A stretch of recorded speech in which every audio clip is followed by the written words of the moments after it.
I thought my marriage ended the moment I saw my wife kissing another man at a crowded party. I didn't scream. I didn't confront them.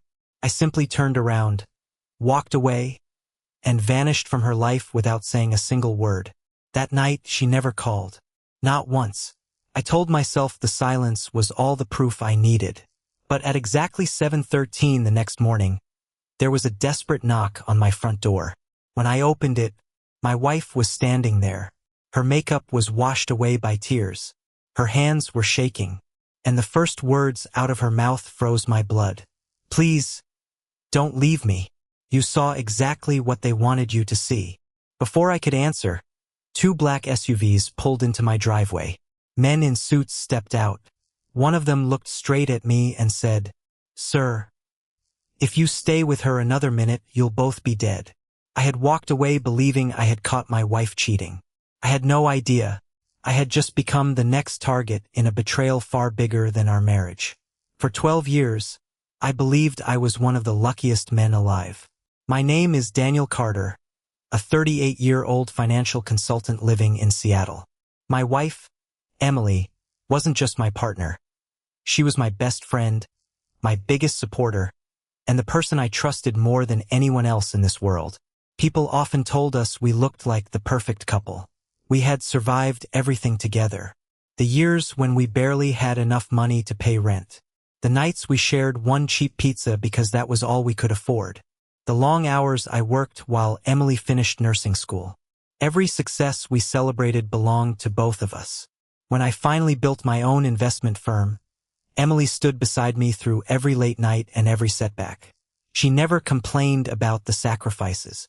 Instead, she reminded me why I started in the first place. One day, she'd say with a smile, "We'll look back at all of this and laugh." And we did. 5 years later, we were living in a beautiful home overlooking Lake Washington. Our weekends were spent hiking, traveling, and planning the future we'd always dreamed about. Friends joked that we never argued. The truth was, we did, but we never let pride win. If one of us was upset, the other refused to go to bed angry. Trust had always been the foundation of our marriage. Or at least, that's what I believed. About 3 months before everything fell apart, small changes began appearing. Changes that seemed too insignificant to notice. Emily started spending more time on her phone. Whenever I entered the room, she'd quickly lock the screen. I asked about it once. She smiled. Hospital group chats. They're nonstop. I believed her. Why wouldn't I? She had never given me a reason not to. Then came the late shifts. More emergency calls. More overnight schedules. Healthcare workers often work impossible hours. Again, I didn't question it. If anything, I felt guilty for even wondering. I trusted her completely. One Friday evening, my closest friend, Mark, invited us to his company's annual charity gala. It was the biggest social event of the year. Business owners, doctors, lawyers, politicians. Nearly everyone important in the city would be there. Emily looked stunning in a deep emerald evening gown. As she adjusted her earrings in the mirror, I wrapped my arms around her.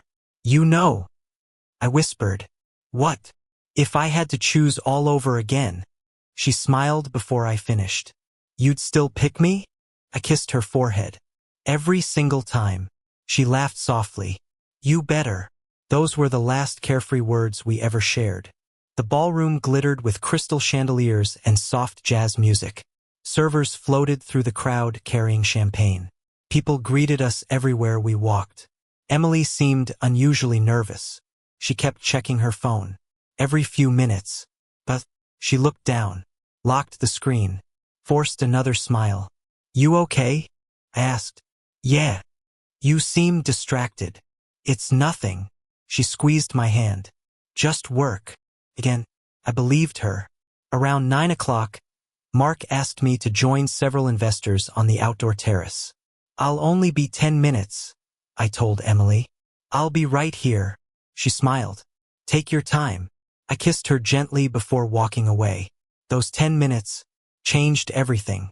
The business conversation ran longer than expected. Nearly 25 minutes. When I returned inside, Emily was gone. I checked the ballroom, the bar, the dance floor. Nothing. Thinking she might be in the garden, I walked toward the back patio behind the hotel. The music faded behind me. The night air was cool. Then, I heard laughter. A woman's laughter. Emily's laughter. I turned the corner, and what I saw stopped my heart. Under the soft glow of the garden lights, my wife was standing inches away from another man. His hands rested on her waist. She wasn't pulling away. She wasn't resisting. Instead, she leaned forward and kissed him. Everything inside me shattered in a single heartbeat. The world went completely silent. I couldn't hear the music. I couldn't hear my own breathing. All I could see was the woman I loved in another man's arms. For what felt like an eternity, I stood frozen behind a row of tall hedges, unable to believe what my own eyes were showing me. Emily, my wife, the woman who had promised to stand beside me for the rest of our lives. She was kissing another man. The scene played out in slow motion. The man looked to be in his early 40s, wearing an expensive navy tuxedo.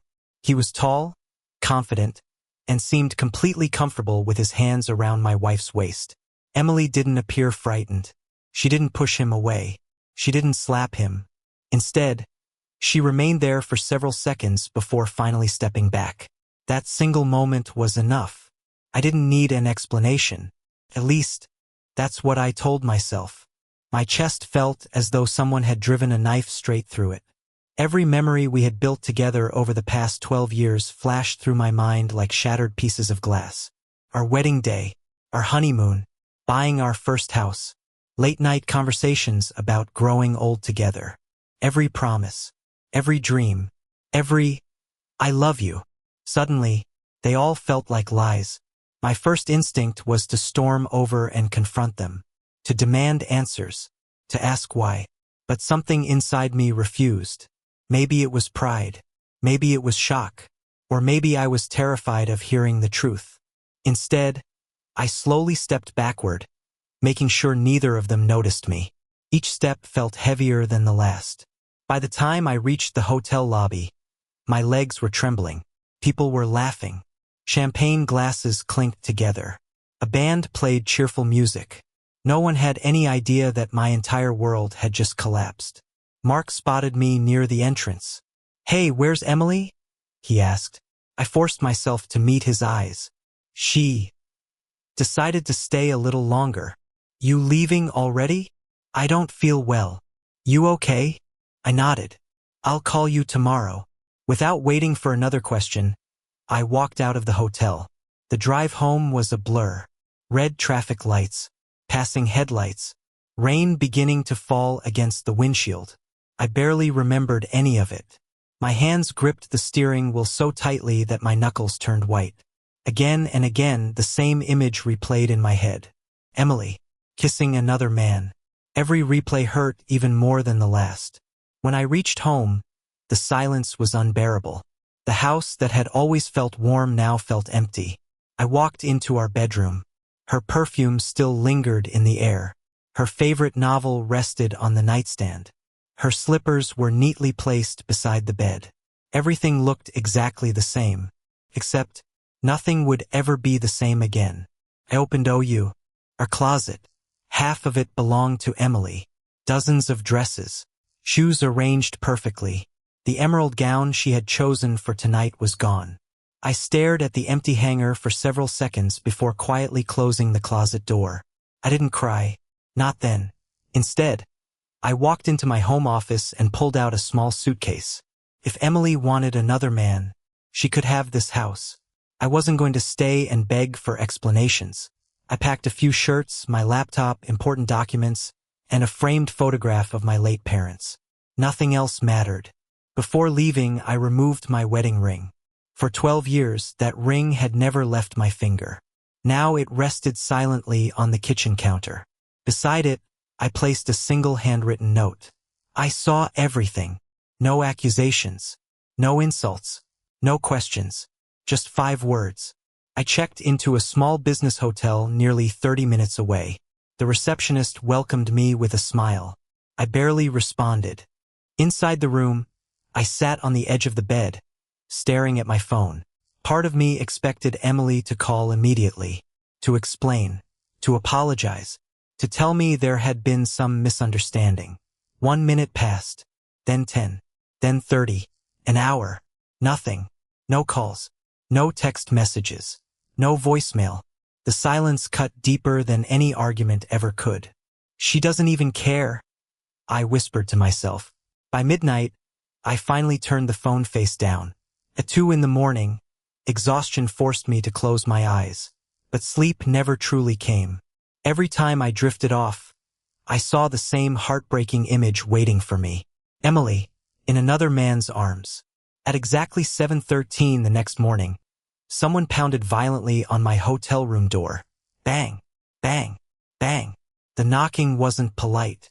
It was desperate, urgent, almost frantic. Confused, I looked through the peephole. My heart nearly stopped. Standing outside was Emily. Her mascara had run down her face. Her hair was a mess. Her eyes were swollen from crying, and she looked absolutely terrified. The pounding on the hotel room door echoed through the hallway. Bang, bang, bang. Daniel, Emily cried from the other side. Please, I know you're in there. I stood motionless. Part of me wanted to ignore her. Another part desperately wanted answers. After several long seconds, I unlocked the door. The moment it opened, Emily rushed forward. Tears streamed down her face. Without saying a word, she wrapped her arms around me. I immediately stepped back. Don't. The single word hit her harder than a slap. She froze. Her hands slowly dropped to her sides. I can explain, she whispered. You don't have to. I saw everything. Her face turned pale. No, you didn't. I laughed bitterly. I watched my wife kiss another man. What exactly is left to explain? Emily shook her head so violently that tears flew from her cheeks. It wasn't what you think. Really? I wasn't cheating on you. I stared at her. Emily, don't insult my intelligence. I saw him holding you. I saw you kiss him. I saw it with my own eyes. She covered her face with both hands. Oh God! They actually did it. They knew you'd see. My anger suddenly mixed with confusion. What are you talking about? Emily looked up. Her eyes weren't filled with guilt. They were filled with fear. Real fear. She glanced nervously down the hallway before stepping inside the room. The first thing she did was lock the door. Then she closed every curtain. She even checked the bathroom. I watched silently. Emily, who are you hiding from? She turned toward me. My patient. What? The man you saw. I frowned. He isn't my boyfriend. He's one of my patients. That made even less sense. My patient's name is Richard Hale. 3 weeks ago, he was admitted to the hospital after a serious car accident. He wasn't injured because of the crash. He was running from someone. I crossed my arms. And somehow that explains kissing him? She closed her eyes. No, it explains why I had no choice. Emily slowly sat down. Her hands trembled so badly she could barely hold a glass of water. Richard owns a cybersecurity company. A month ago, he discovered that someone inside his own organization was laundering millions of dollars through medical charities. They weren't just stealing money. They were paying politicians, judges, police officers, anyone who could protect them. I frowned. What does that have to do with us? She looked straight into my eyes. Because Richard copied every file. He planned to give them to federal investigators. But before he could, they tried to kill him. The room fell silent. They couldn't reach him in the hospital, Emily continued. So they came after the staff. They threatened doctors, nurses, security guards. They wanted to know where Richard had hidden the evidence. I shook my head. This sounds insane. I know. I thought so too. Until they found me. My stomach tightened. What do you mean? Emily slowly rolled up the sleeve of her sweater. Dark purple bruises covered her forearm. Another bruise marked her shoulder. I stared in disbelief. They did this. She nodded. They cornered me in the hospital parking garage 4 days ago. They told me if I didn't help them, they would kill you. My heart skipped. What? They knew everything about us. Our house. Your office. Our routines. They even knew where your parents are buried.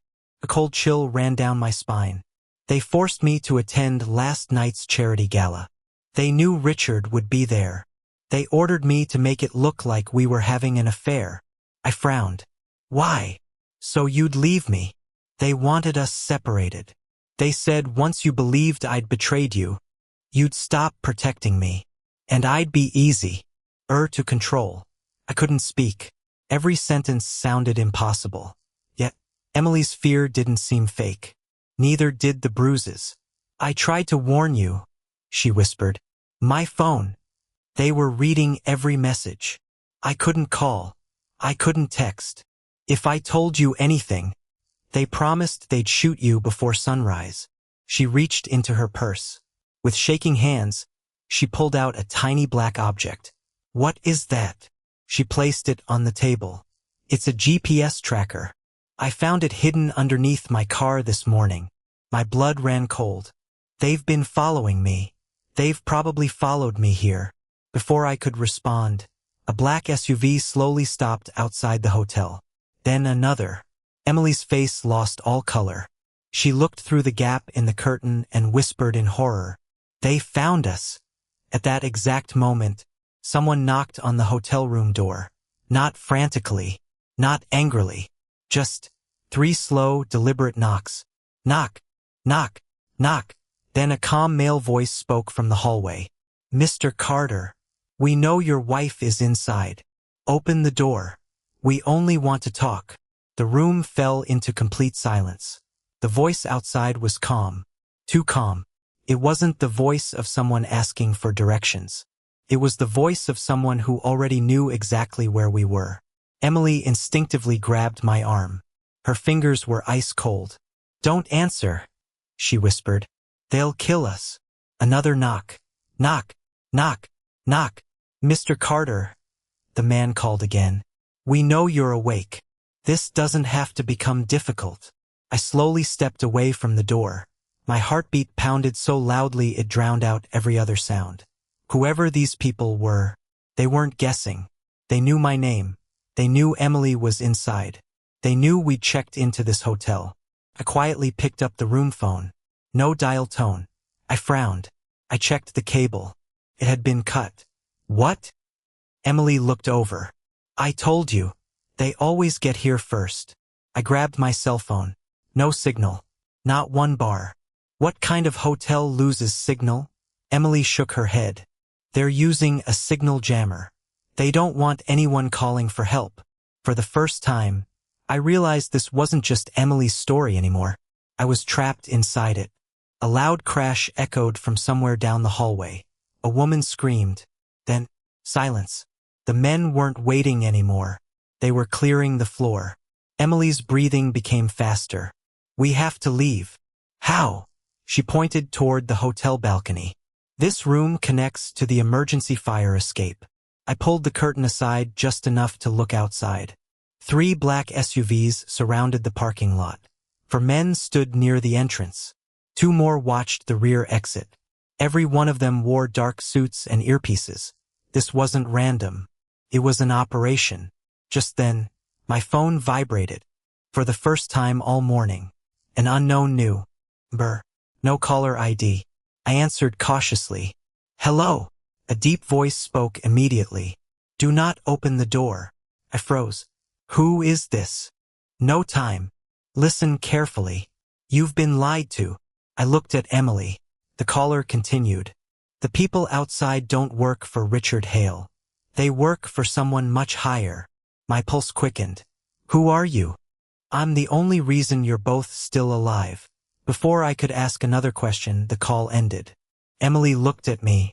What did they say? I don't know. For the first time since this nightmare began, I didn't know who was telling the truth. Emily claimed Richard was the victim. The men outside claimed they only wanted to talk. Now an anonymous caller claimed everyone was lying. Every path led into darkness. Suddenly, the hotel room television turned on by itself. Neither of us had touched the remote. Static filled the screen for a second. Then a live security camera appeared. It showed our hotel room. From outside, someone was watching us in real time. A distorted electronic voice came through the speakers. "Daniel, you've trusted the wrong people your entire life." Emily gasped. The voice continued. "Open the door. Give us Richard Hale. And you both walk away." Emily shouted at the screen. "We don't know where Richard is." The voice laughed. "You will." The television went black. Then came the sound that made my blood run cold. A metallic click. Someone outside had unlocked the room with a master key. The handle slowly turned. Emily's eyes widened. "They're coming in." Without another second to think, I grabbed her hand. "There." I pointed toward the balcony. We climbed over the railing and stepped onto the narrow fire escape just as the hotel room door burst open behind us. Men in black suits flooded inside. One of them shouted, "They're on the fire escape." A gunshot cracked through the morning air. The bullet shattered the glass door inches from my head. Emily screamed. I pulled her down the metal stairs as footsteps thundered after us. For the first time in my life, I wasn't running from heartbreak. I was running for my life. The fire escape shook beneath our feet as we raced downward. The sound of heavy footsteps echoed behind us. "They're gaining on us," Emily shouted, her voice trembling. I looked over my shoulder. 3 men in black suits were only 1 flight above us. One of them raised a pistol. Bang! The bullet struck the metal railing beside my hand, sending sparks into the air. "Keep moving," I yelled. We jumped the last few steps and burst into the narrow alley behind the hotel. Rain poured from the dark morning sky, soaking us within seconds. The alley was empty. No people, no traffic, only the distant sound of sirens. For a brief moment, I thought we had escaped. Then a black SUV slid sideways across the alley, blocking our path. The doors flew open. For armed men Pet out. "We've got them." Emily squeezed my hand so tightly it hurt. "We're trapped." Before the men could move, another vehicle came speeding into the alley from the opposite direction. The tires screamed against the wet pavement. Crash! The silver SUV slammed into the black vehicle, pushing it sideways. The impact sent 2 armed men crashing to the ground. The driver's door of the silver SUV swung open. A gray-haired man in his early 60s stepped out. He wore jeans, a dark leather jacket, and mirrored sunglasses despite the rain. In his hands was a compact rifle. He fired 2 precise shots, not at people but at the tires of the black SUV. The vehicle collapsed onto its rims. The armed men scattered for cover. The stranger looked straight at us. "Daniel, if you want to live, get in." I hesitated. Emily grabbed my arm. "We don't have a choice." We jumped into the back seat. The stranger floored the accelerator. Within seconds, we were speeding through the rain-soaked streets of Seattle. No one spoke for nearly 5 minutes. Finally, I broke the silence. "Who are you?" The man kept his eyes on the road. "My name is Victor Mason. Richard Hale sent me." Emily looked relieved. "I knew he'd try to help." Victor glanced at her through the rearview mirror. "He tried. But Richard never made it." The words hit us like a truck. Emily's face turned white. "No." Victor nodded. "He was murdered 6 hours ago." The car fell silent. Richard, the one man who supposedly held the truth, was dead. "If Richard's dead," I asked quietly, "then why are they still chasing us?" Victor reached into his jacket and placed a small velvet box on the dashboard. "I believe this belongs to you." I frowned. It was my father's old wristwatch, the one I'd inherited after he passed away years earlier. "I lost this months ago." "No," Victor replied. "It was stolen." I stared at him. "What?" "Your father wasn't an ordinary accountant, Daniel. He spent years secretly investigating a powerful financial network. He collected evidence against people who controlled billions of dollars through fraud, blackmail, and political corruption. I couldn't believe what I was hearing. My father never told me any of this. He couldn't. Because if he had, they would have killed you as a child. Victor carefully opened the back of the watch. Inside, where I had always assumed there were only tiny gears, was a hidden compartment. He pressed a nearly invisible button. A tiny metallic click echoed through the car. A miniature memory chip slid into his hand. Emily gasped. That's what they've been looking for. Victor nodded. Richard discovered the same organization your father investigated. He contacted me after finding your name. Before he died. He made one final request. Victor handed me the tiny memory chip. He said, whatever happens, make sure Daniel gets the truth. My hands trembled as I stared at the chip. Everything suddenly made sense. The staged kiss, the threats, the chase. None of it had started with Emily. It had started decades earlier, with my father. Victor pulled into an abandoned warehouse near the waterfront. We'll be safe here for a while. As soon as we stepped inside, he connected the memory chip to a rugged laptop. The screen flickered to life. Hundreds of encrypted files appeared. Bank records, government contracts, photographs, secret recordings. Then, one video file caught my attention. Its title read, "If you're watching this, I'm already dead." The speaker in the laptop crackled. Victor looked at me gravely. Daniel, that video was recorded by your father. I reached toward the keyboard with a shaking hand. Just before I pressed play, the warehouse lights suddenly went out. Complete darkness swallowed the room. A red laser sight appeared on Victor's chest. Then another, and another. A cold voice echoed through the darkness. Step away from the laptop, or the old man dies first. The warehouse disappeared into complete darkness. Only the thin red laser dots remained. One rested on Victor's chest. Another settled on Emily's forehead. The third hovered directly over my heart. The cold voice echoed again. Step away from the laptop. Slowly. No heroes. Victor raised his hands. His expression never changed. They're professionals, he whispered. They'll shoot. I looked around, searching for movement. Nothing. Whoever they were, they had already surrounded the building. A metal door creaked open somewhere behind us. Heavy footsteps echoed across the concrete floor. 1, 2, 3, at least 6 people. Bright tactical flashlights suddenly switched on, blinding us. When my vision finally adjusted, 6 armed men dressed in black combat gear stood in a semicircle. Standing between them was a familiar face. The man from the charity gala. The same man I had seen kissing Emily. He smiled. Good evening, Daniel. I was wondering how long it would take before you found the chip. Every muscle in my body tensed. You. He nodded casually. My name is Adrian Cross. And despite what your wife told you, I was never her lover. Emily stepped forward. You forced me. Adrian laughed. I didn't force you. I gave you a choice. Your husband's life. Or one kiss. His smile widened. You chose wisely.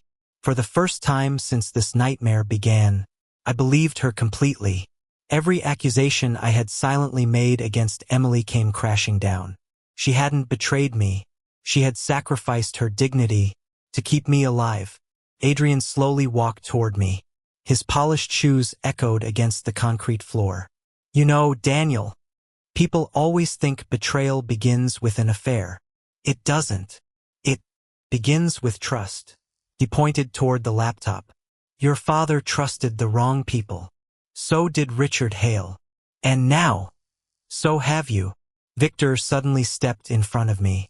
If you want the chip, you'll have to kill me first. Adrian sighed. I was hoping you'd say that. Without warning, a gunshot exploded through the warehouse. Bang! Victor staggered backward. Blood spread across his jacket. Emily screamed. No! Victor collapsed against a stack of wooden crates, struggling to breathe. With his remaining strength, he looked directly at me. Daniel! The video! Watch! Before he could finish, another shot rang out. Victor fell completely still. The warehouse became silent. Adrian picked up the laptop. He smiled confidently. It's over. But as he reached for the memory chip, the laptop screen flashed. Access denied. Then another message appeared. Biometric verification required. Adrian frowned. What? He tried again. The same message appeared. Then, unexpectedly, the screen activated by itself. A camera scanned my face from across the room. A soft electronic tone echoed. Identity confirmed. Every file unlocked instantly. Adrian's confident smile disappeared. My father, I whispered. He locked everything to me. Before Adrian could react, the first video automatically began playing. The screen filled with the face of my father. He looked older than I remembered. Tired, but determined. He looked directly into the camera. If you're watching this, then I couldn't protect you. My throat tightened. He continued. Daniel, I've loved you every day of your life. If these people are chasing you, it means they finally discovered what I hid. He held up a thick folder. Inside these files is enough evidence to destroy one of the largest criminal organizations in American history. They don't steal millions. They steal billions. They don't buy businesses. They buy governments. Then my father's expression changed. He smiled sadly. But they have one weakness. They believe money controls everyone. They're wrong. He looked directly into the camera one last time. If you're seeing this, it means you still have a choice. You can run, or you can finish what I started. The video ended. The warehouse was silent. Even Adrian stood frozen. Then, a loud explosion rocked the entire building. The front wall burst inward. Smoke and dust filled the warehouse. Red and blue lights flashed through the haze. A commanding voice thundered across the room. Federal agents, drop your weapons. Chaos erupted. Gunfire echoed from every direction. Adrian glanced at me with pure hatred before disappearing into the smoke through a hidden side exit. Within seconds, the warehouse was under federal control. Agents rushed to secure the evidence. One senior investigator walked toward me, removed his badge, and said, Q. Uitley, Mr. Carter, your father's evidence just exposed a criminal empire that has operated for over 25 years. He paused before adding, but Adrian Cross escaped. I looked toward the shattered doorway where Adrian had vanished into the darkness. This nightmare wasn't over. It had only reached its beginning. The end.